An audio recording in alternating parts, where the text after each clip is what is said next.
मित्रों, जब भी बात आती है अपने YouTube चैनल पर कॉपीराइटेड कंटेंट अपलोड करने की या फिर कॉपीराइटेड कंटेंट इस्तेमाल करने की, तो वहां पर अक्सर एक चीज निकल के आती है फेयर यूज। अगर हम फेयर यूज के तहत कॉपीराइटेड कंटेंट को अपलोड करते हैं या इस्तेमाल करते हैं तो फिर यहाँ पर जो है वो हमारे लिए ये एक राहत वाली बात होती है कि यहाँ पर YouTube हमें इस बात का आश्वासन देता है कि फेयर यूज के तहत हमारे अगेंस्ट में कोई भी एक्शन नहीं लिया जाएगा। लेकिन वहीं पर दोस्तों काफी सारे लोगों के साथ ये जो एक्सपीरियंस है ये खराब भी होता है कि फेयर यूज के तहत कंटेंट इस्तेमाल करने के बाद भी उनको कॉपीराइट आ जाता है। या फिर अभी अगर आप एक छोटा सा एग्जांपल देखें तो अभी के समय यदि आप किसी भी म्यूजिक का छोटा से छोटा पार्ट 5 से 10 सेकंड का भी यदि कोई म्यूजिक आप अपनी यूट्यूब वीडियो में इस्तेमाल कर लेते हैं तो तुरंत ही आपको जो है वो उसके लिए कॉपीराइट क्लेम आ जाता है। तो आखिर जब YouTube के प्लेटफॉर्म पर fair use policy already exist करती है तो आखिर क्रिएटर के साथ ऐसा क्यों होता है, सारी ही चीजों के बारे में दोस्तों आज की इस वीडियो में आप सभी से बात करने वाला हूं। तो अगर आप भी अपने YouTube चैनल पर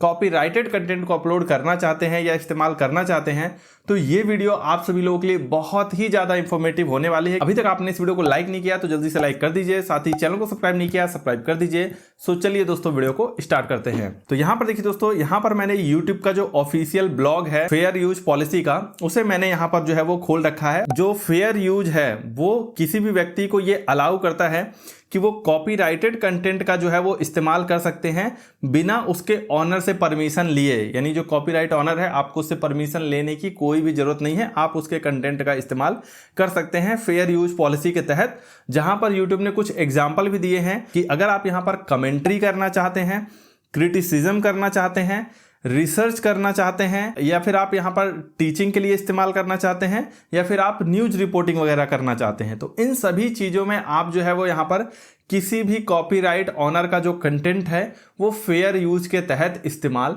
कर सकते हैं, ऐसा यूट्यूब यहाँ पर कहता है। अब ये एक्चुअल में दोस्तों ये पॉलिसी कितना काम करती है और क्या इसके पीछे की प्रॉब्लम है, इसी पेज के इंफॉर्मेशन के तहत हम ये सारी चीजें अब समझने वाले हैं। उसी के नीचे दोस्तों यहाँ पर यूट्यूब का ये कहना है कि अल्टीमेटली कोर्ट ही ये चीज को अच्छी तरह से डिसाइड कर सकता है। कोर्ट यानी हिंदी में यदि मैं कहूं तो न्यायालय। जैसा कि अगर कोई भी विवादित मामला होता है तो इन सभी चीजों के लिए हर एक देश में जो है वो एक कानून व्यवस्था होती है। यहाँ पर यूट्यूब का भी कहना यह है कि अल्टीमेटली ये कोर्ट ही डिसाइड करता है कि कौन सी कंडीशन में किस तरह के कंटेंट को इस्तेमाल करने के लिए फेयर यूज माना जाएगा। और इसके लिए यहाँ पर यूट्यूब ने जो है वो 4 फैक्टर जो है वो बताए हैं। सबसे पहली चीज है purpose and character of the use, यानी सबसे पहली बात तो आप किस पर्पस से किसी के कंटेंट को इस्तेमाल कर रहे हो। यदि मैं आपको आसान भाषा में समझाऊं तो मान लीजिए यदि एक मेरा वीडियो है, अब इस वीडियो के थ्रू यदि आप एक कोई एजुकेशनल वीडियो बनाते हैं जिससे आप लोगों को जागरूक करना चाहते हैं, उन्हें एजुकेट करना चाहते हैं, किसी टॉपिक पर उन्हें समझाना चाहते हैं, तो आप यदि मेरी इस वीडियो के कुछ भाग का इस्तेमाल कर लेते हैं तो उसको यहाँ पर जो YouTube है वो ज़्यादा फेयर यूज के लिए प्राथमिकता देता है, ज़्यादा उसको फेयर यूज के लिए सूटेबल कंटेंट मानता है। वहीं पर यदि आप मेरे कंटेंट का इस्तेमाल करते हैं कमर्शियलाइज पर्पस के लिए, यानी आप मेरे कंटेंट का इस्तेमाल करके आप उससे पैसे कमाने की सोच रहे हैं, तो उस केस में YouTube जो है वो इसको कम फेयर यूज मानेगा। दूसरा पॉइंट यहाँ पर YouTube का दोस्तों ये है, अगर आप किसी मटेरियल को आप यहाँ पर फैक्चुअल वर्क के लिए इस्तेमाल करते हैं बजाय कि फिक्शनल वर्क। अब ये फैक्चुअल वर्क और फिक्शनल वर्क क्या होता है थोड़ा सा मैं उसको समझा देता हूं।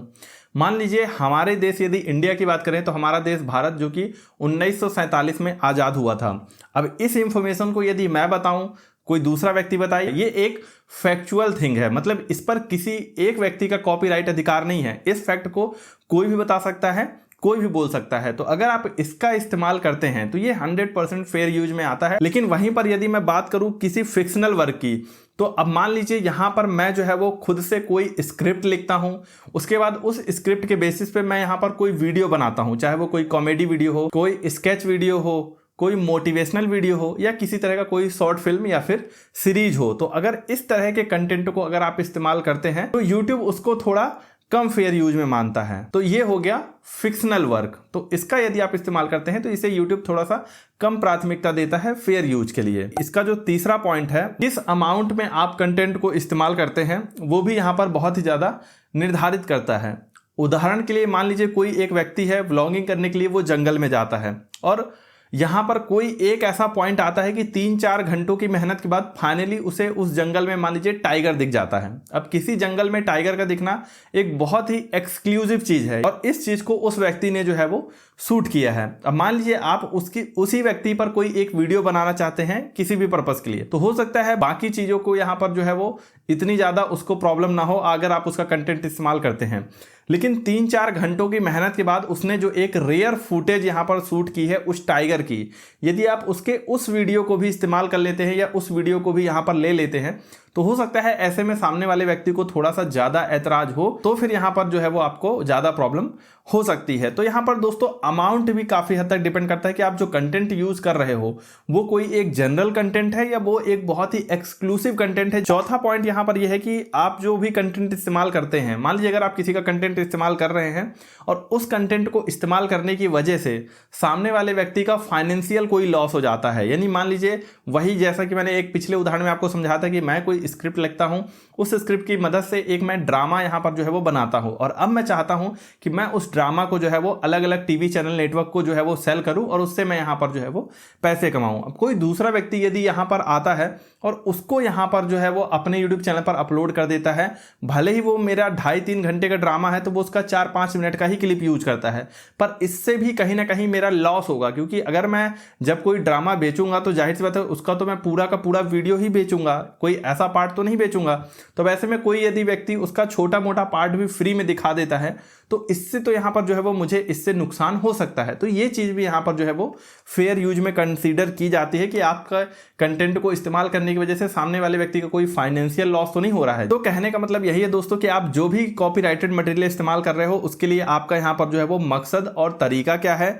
दूसरा जो कॉपीराइट कंटेंट है वो किस तरह का है, आप उसको किस तरह से इस्तेमाल करते हैं, तीसरा आपने उस कंटेंट का कितना पोर्शन या कौन सा पोर्शन इस्तेमाल किया है, और चौथा आप ये कंटेंट इस्तेमाल करने की वजह से सामने वाले व्यक्ति को कोई नुकसान तो नहीं हो रहा है, उसका कोई फाइनेंशियल लॉस तो नहीं हो रहा है। इसी तरह से यदि आप किसी का कंटेंट इस्तेमाल करते हैं तो आप यदि उनको क्रेडिट दे देते हैं या डिस्क्लेमर दे देते हैं तो ये एक अच्छी बात है, लेकिन इसके बेसिस पे ये निर्धारित नहीं होता कि सामने वाला व्यक्ति आपको कॉपीराइट स्ट्राइक नहीं देगा। कोई म्यूजिक है जो कि 5 से 10 सेकंड का भी अगर इस्तेमाल कर लेते हैं फिर भी आपको तुरंत ही कॉपीराइट क्लेम आ जाता है। तो देखिए दोस्तों, ये जो सिस्टम है ये YouTube के प्लेटफॉर्म पर ऑटोमेटिकली काम करता है, यानी इस पे कोई मैनुअल व्यक्ति खुद से आपको कॉपीराइट क्लेम वगैरह नहीं देता है, क्योंकि वहां पर भी कहानी यही आती है कि जो भी वो कंटेंट होते हैं जैसे कोई म्यूजिक वगैरह है ये काफी एक्सक्लूसिव और एक्सपेंसिव थिंग्स होती हैं। तो जो भी इनके ऑनर होते हैं वो बिल्कुल भी नहीं चाहते कि कोई इसका फ्री में इस्तेमाल करे, क्योंकि इससे उनका जो है वो फाइनेंशियली लॉस भी हो सकता है। तो अब आपके दिमाग में, काफी सारे लोग के दिमाग में एक सवाल आ रहा होगा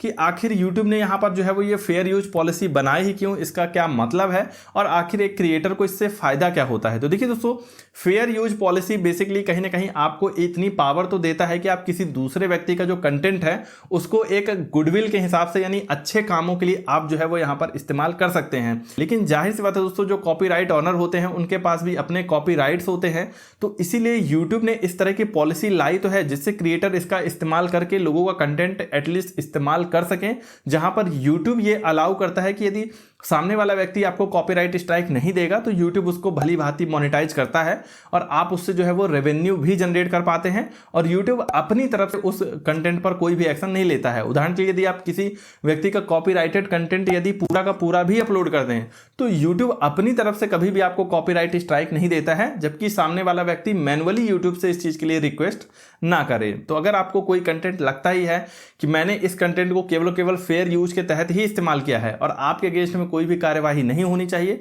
तो आप इसके लिए आपके कंट्री का जो भी न्यायालय है या जो भी कोर्ट है, आप इसके लिए जो है वो वहां पर जाकर अपील कर सकते हैं, और वहां पर जो कोर्ट फैसला करेगी उसके बेस्ड पर YouTube भी आपके अगेंस्ट में वही एक्शन लेगा। यदि कोर्ट कहती है कि हाँ ये कंटेंट फेयर यूज के तहत सही है तो YouTube भी आपके कंटेंट के अगेंस्ट में कोई कार्रवाई नहीं करेगा, भले सामने वाला व्यक्ति कुछ भी करे। लेकिन अगर कोर्ट को यहां पर लगता है और जो हमारा न्यायालय है वही यहां पर कहता है कि नहीं आपने कॉपीराइट का वायलेशन किया है, आपने जो कंटेंट इस्तेमाल किया है वो फेयर यूज के तहत नहीं आता है, तो YouTube को यहां पर मजबूरन आपका कंटेंट हटाना पड़ेगा। YouTube भी इसमें जो है वो ज्यादा कुछ नहीं कर सकता। वीडियो कैसा लगा हमें जरूर बताएं, अच्छा लगा हो तो लाइक कर दीजिए, चैनल को सब्सक्राइब नहीं किया सब्सक्राइब कर दीजिए। सो मिलते हैं अपनी नेक्स्ट वीडियो में, तब तक good bye and take care.